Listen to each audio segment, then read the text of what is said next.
Assalamualaikum warahmatullahi wabarakatuh. Kembali lagi di Trisno Drive On Channel. Jangan lupa untuk like, subscribe, dan bagikan jika menurut kalian bermanfaat.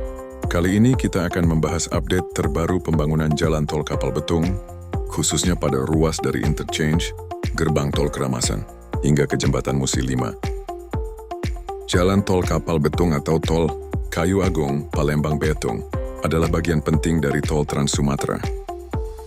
Proyek ini tidak hanya menjadi jalur penghubung antar wilayah di Sumatera Selatan, tetapi juga akan berdampak besar pada lalu lintas logistik, distribusi barang, serta pertumbuhan ekonomi daerah. Ruas yang kita bahas kali ini dimulai dari GT Keramasan, salah satu pintu masuk utama ke kota Palembang dari arah timur. Disinilah proyek jalan tol diteruskan ke arah barat menuju Sungai Musi. Proses pembangunan di segmen ini sudah menunjukkan progres yang sangat positif. Beberapa titik jalan sudah melalui tahap pengerasan tanah dan perkerasan agregat, bahkan ada yang mulai masuk ke tahap pengaspalan. Di sisi kiri dan kanan jalan, kita juga bisa melihat pembangunan sistem drainase dan saluran air, yang sangat penting untuk memastikan jalan tahan lama dan bebas genangan. Tidak hanya fokus pada jalan utama, tim konstruksi juga sedang menyelesaikan beberapa jembatan kecil dan overpass yang akan menghubungkan jalur utama tol dengan jalan-jalan lokal dan akses kawasan sekitar. Selain itu, kita bisa melihat alat berat terus beroperasi setiap hari, mulai dari grader, bulldozer, vibro roller, dan concrete mixer yang silih berganti menyelesaikan setiap segmen proyek. Nah, titik krusial dari ruas ini adalah area jembatan Musi 5, yang nantinya akan menjadi penghubung utama melintasi Sungai Musi, menggantikan kepadatan di Jembatan Ampera dan Jembatan Musi 4 dan 6. Jembatan Musi 5 ini dirancang dengan struktur yang modern dan kuat untuk menopang volume kendaraan berat dari tol dan mempercepat arus kendaraan lintas kota tanpa perlu masuk ke jalur dalam kota Palembang. Meskipun masih dalam progres konstruksi, pondasi dan tiang pancang sudah mulai dipersiapkan di area bantaran sungai dan akan terus dipercepat pengerjaannya dalam beberapa bulan ke depan. Pembangunan ruas ini memang tidak mudah karena melibatkan banyak tantangan teknis, mulai dari kondisi tanah rawa, cuaca ekstrem, hingga koordinasi lahan warga.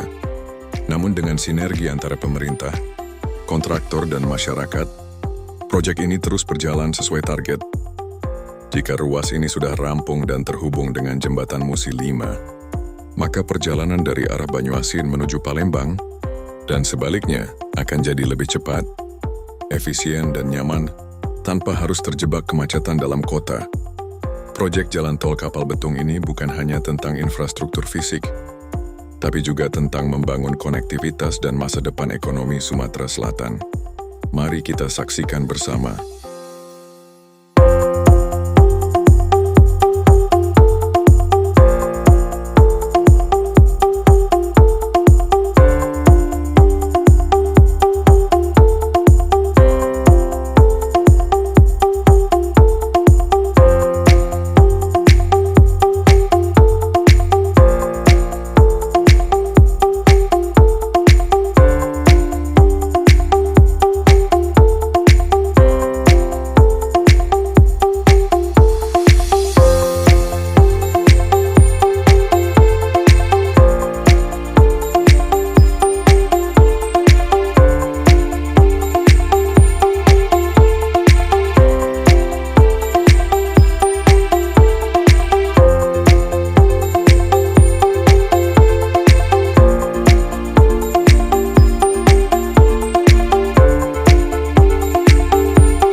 Terima kasih sudah menonton video ini sampai habis. Sampai jumpa di video update berikutnya. Salam pembangunan.